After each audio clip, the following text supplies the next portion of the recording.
Chapter 3 of The Velveteen Rabbit by Margery Williams. Weeks passed and the little rabbit grew very old and shabby, but the boy loved him just as much. He loved him so hard that he loved all his whiskers off, and the pink lining to his ears turned gray, and his brown spots faded. He even began to lose his shape, and he scarcely looked like a rabbit anymore, except to the boy. To him, he was always beautiful, and that was all that the little rabbit cared about. He didn't mind how he looked to other people because the nursery magic had made him real.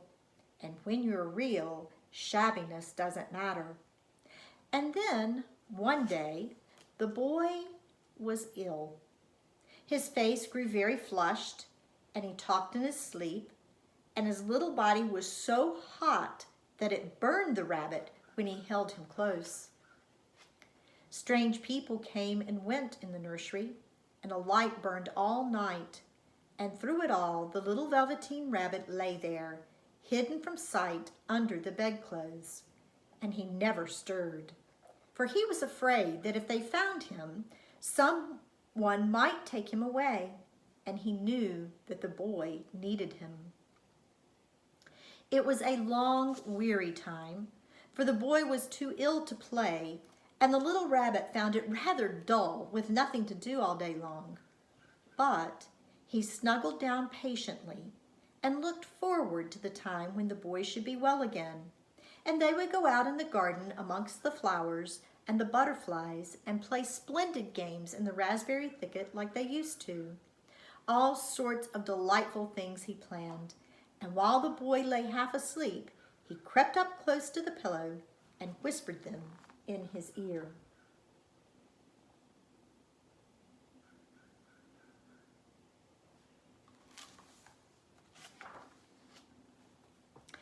And presently the fever turned and the boy got better. He was able to sit up in bed and look at picture books while the little rabbit cuddled close at his side. And one day they let him get up and dress. It was a bright, sunny morning, and the windows stood wide open.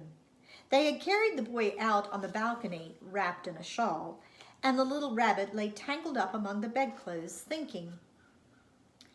The boy was going to the seaside tomorrow. Everything was arranged, and now it only remained to carry out the doctor's orders. They talked about it all, while the little rabbit lay under the bedclothes, with just his head peeping out, and listened. The room was to be disinfected, and all the books and toys that the boy had played with in the bed must be burnt.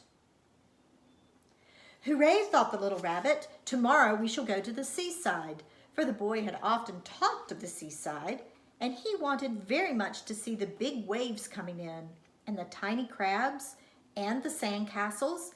Just then, Nana caught sight of him. How about his old bunny? She asked. That? Said the doctor. Why, it's a mass of scarlet fever germs. Burn it at once. What? Nonsense. Get him a new one. He mustn't have that anymore. And so the little rabbit was put into a sack with the old picture books and a lot of rubbish and carried out to the end of the garden behind the fowl house. Well, that was a fine place to make a bonfire, only the gardener was too busy just then to attend to it. He had the potatoes to dig and the green peas to gather, but next morning he promised to come quite early and burn the whole lot.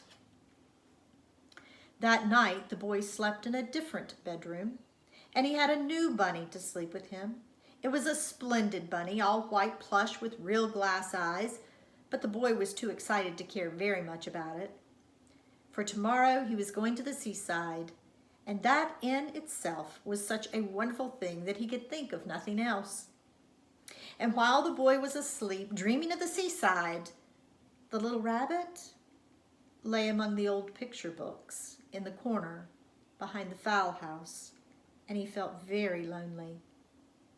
The sack had been left untied, and so by wriggling a bit, he was able to get his head through the opening and look out. He was shivering a little, for he had always been used to sleeping in a proper bed, and by this time his coat had worn so thin and threadbare from hugging that it was no longer any protection to him. Nearby, he could see the thicket of raspberry canes growing tall and close like a tropical jungle, in whose shadow he had played with the boy on bygone mornings. He thought of those long sunlit hours in the garden, how happy they were, and a great sadness came over him. He seemed to see them all pass before him, each more beautiful than the other. The fairy huts and the flower bed, the quiet evenings in the wood when he lay in the bracken and the little ants ran over his paws. The wonderful day when he first knew that he was real. He thought of the skin horse so wise and gentle and all that he had told him. Of what use was it to be loved and lose one's beauty and become real if it all ended like this?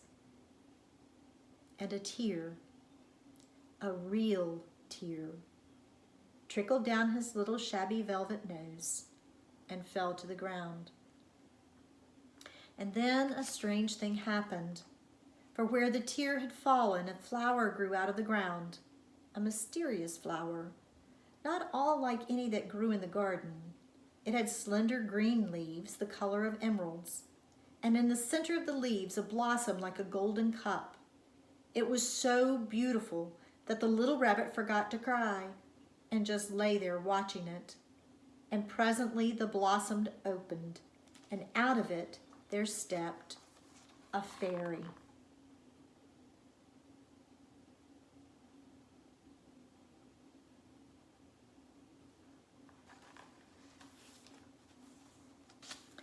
She was quite the loveliest fairy in the whole world. Her dress was of pearl and dewdrops, and there were flowers round her neck and in her hair, and her face was like the most perfect flower of all. And she came close to the little rabbit and gathered him up in her arms and kissed him on his velveteen nose that was all damp from crying. "Little rabbit," she said, "don't you know who I am?" The rabbit looked up at her, and it seemed to him that he had seen her face before, but he couldn't think where. "I am the nursery magic fairy," she said. "I take care of all the playthings that the children have loved. When they are old and worn out, and the children don't need them anymore, then I come and take them away with me and turn them into real." "Wasn't I real before?" asked the little rabbit. "You were real to the boy," the fairy said, "because he loved you. Now you shall be real to everyone." And she held the little rabbit close in her arms and flew with him into the wood. It was light now, for the moon had risen.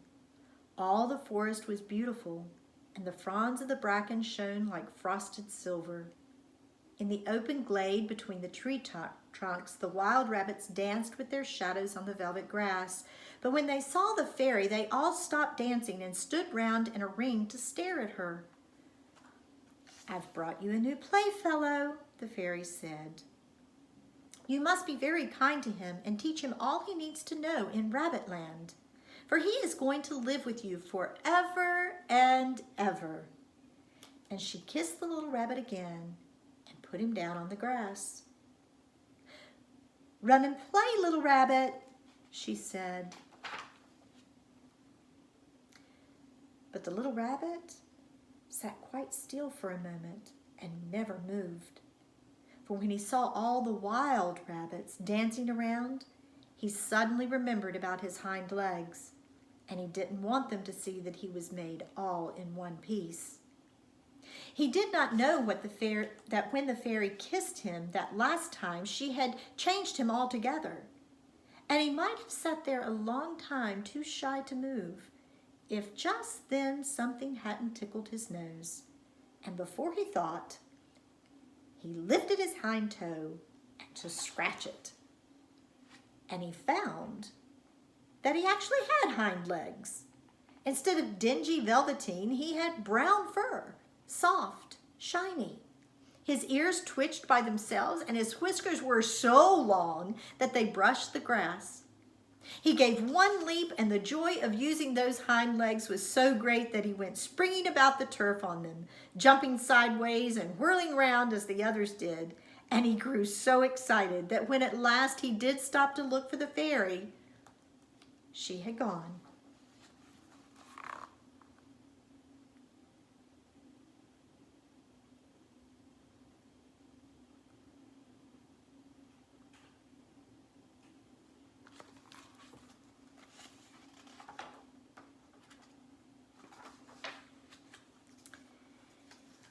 He was a real rabbit at last, at home with the other rabbits. Thus ends Chapter 3 of The Velveteen Rabbit.